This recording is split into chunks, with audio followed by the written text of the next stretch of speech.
کہو کہ میں صبح کے پروردگار کی پناہ مانگتا ہوں ہر چیز کی بدی سے جو اس نے پیدا کی، اور رات کی تاریکی کی برائی سے جب اس کا اندھیرا چھا جائے۔ کیا آپ کو معلوم ہے کہ رات کی تاریکی کی برائی کا کیا مطلب ہے؟ اللہ نے حضرت محمد صلی اللہ علیہ وآلہ وسلم کو رات کی تاریکی کی برائی سے خود کو محفوظ رکھنے کا حکم کیوں دیا، اور رات کی یہ تاریکی اصل میں کیا ہے، اور کیوں یہ صورت اللہ کی پسندیدہ صورت کہلاتی ہے؟ تاریکی کی ایسی برائی جس سے بچنے کے لیے اللہ نے حضرت محمد صلی اللہ علیہ وآلہ وسلم کو فلک یعنی صبح کے رب کی پناہ مانگنے کا حکم دیا۔ تو اس کا کیا مطلب ہوا؟ تاریکی کی یہ برائی اصل میں ہے کیا؟ جب آپ کو یہ معلوم ہوگا تو یہ یقیناً آپ حیران رہ جائیں گے، کیونکہ اس صورت میں فرمایا گیا ہے کہ میں صبح کی روشنی کے رب سے پناہ مانگتا ہوں اس تاریکی کی برائی سے جب وہ پھیل جائے، اور گروہوں میں پھونکنے والیوں کے شر سے، اور حسد کرنے والوں کے شر سے جب وہ حسد کرے۔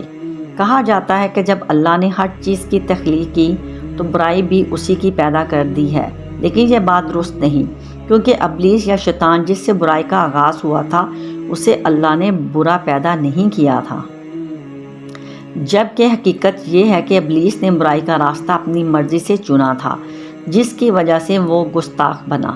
اللہ پاک نے قرآن پاک کی آخری 2 سورتوں میں اپنے آخری نبی صلی اللہ علیہ وآلہ وسلم کو وسوسوں اور برائی سے اللہ کی پناہ مانگنے کا حکم دیا ہے۔ سورۃ فلق میں صبح کے رب کی پناہ لینے کا حکم ہے، جبکہ سورۃ الناس میں لوگوں کے رب کی پناہ میں آنے کا حکم ہے۔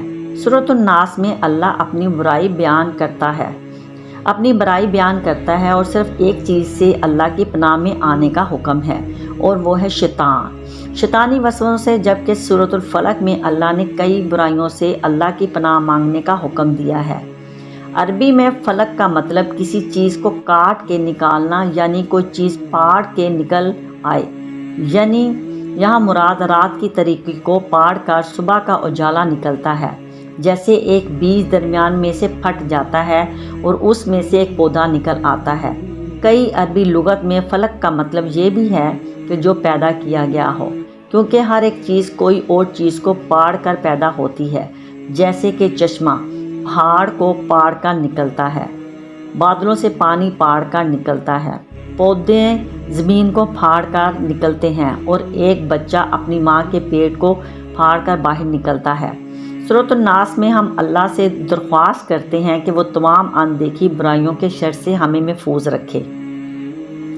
یہ صورت ہمیں ہماری نفسیاتی اور سماجی برائیوں سے بچانے میں مدد فراہم کرتی ہے، جیسے رات کا اندھیرا، جس وقت ڈر کا عنصر زیادہ ہوتا ہے، اور ایک انسان ہر شیطانی عوامل اور وسوسوں کے حملوں کی شدت زیادہ ہوتی ہے، اور اس وقت جب کوئی آپ سے حسد کرے اور اس حسد میں وہ انسان آپ کو جانی یا مالی نقصان پہنچانے کی کوشش میں ہو، یا پھر جادو وغیرہ جس کے ذریعے کوئی آپ کو شدید ذہنی اور جسمانی تکلیف میں مبتلا کرنے کا ارادہ رکھتا ہو، تب یہ صورت ان تمام باتوں سے ایک انسان کو محفوظ رکھتی ہے، لیکن شرط یہ ہے کہ آپ کا عقیدہ مضبوط ہو۔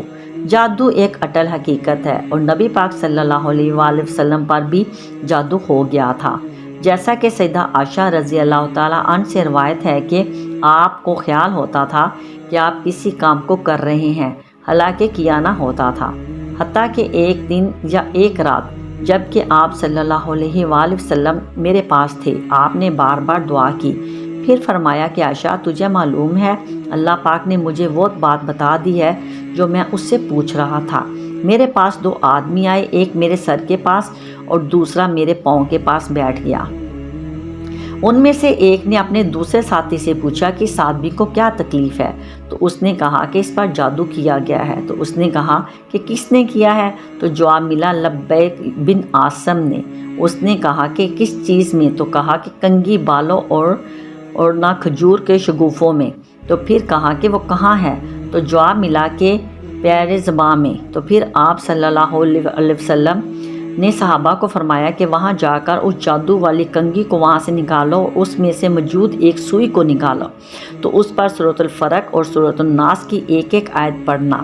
نبی پاک صلی اللہ علیہ وآلہ وسلم فرمایا کرتے تھے کہ سورۃ الفلق کی تلاوت کیا کرو۔ تو پھر فرمایا کیا تمہیں معلوم ہے کہ فلق کیا ہے؟ یہ جہنم کا ایک دروازہ ہے، اور جب یہ دروازہ کھل جاتا ہے تو تمام جہنم میں آگ بھڑک اٹھتی ہے۔ ایک اور حدیث میں ذکر ہے کہ یہ جہنم کی ایک ایسی جیل ہے جہاں ظالم، فاسق اور کبیر کرنے والے لوگوں کو رکھا جاتا ہے، اور یہ اتنی خوفناک جگہ ہے کہ جہنم خود بھی اس جگہ سے اللہ سے پناہ مانگتی ہے۔ اس صورت میں فلک کے اتنے زیادہ معنی ہیں اور ایک معنی سزا کے بھی ہیں، اور یہ سزا شیطانی کاموں میں ملوث افراد، جادو کرنے والوں اور حسد کرنے والوں کے لیے ہوگی۔ ان کو بھی جہنم کی اس جگہ یعنی فلک میں رکھا جائے گا۔ اس سورت کی تیسری آیت میں اللہ رات کے اس حصے کی بارے میں ذکر فرما رہی ہیں جس وقت اندھیرا ہوتا ہے، اور اسی لیے آپ صلی اللہ علیہ وآلہ وسلم نے صحابہ کرام کو رات کے وقت نکلنے سے منع کیا ہے، اور یہ فرمایا تھا کہ اگر تم وہاں جان لو جو میں جانتا ہوں تو تم لوگ کبھی بھی رات کو نہیں نکلو گے۔ یہ بات اس لیے فرمائی کیونکہ رات کے اندھیروں میں برائیوں کی شدت زیادہ ہوتی ہے۔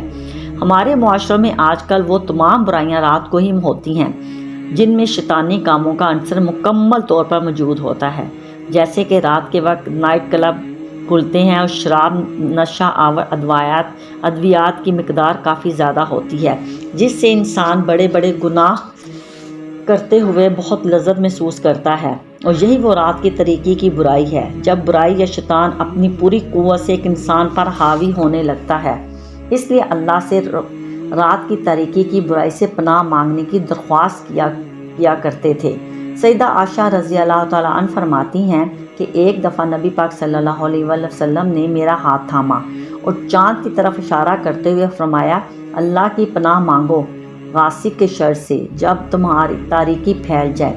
آج جدید سائنس یہ بات تسلیم کرتی ہے کہ ایک انسانی جسم پر چاند کی روشنی کا اثر بہت زیادہ ہوتا ہے، اور اسی اثر سے لوگ زیادہ پرتشدد ہو جاتے ہیں۔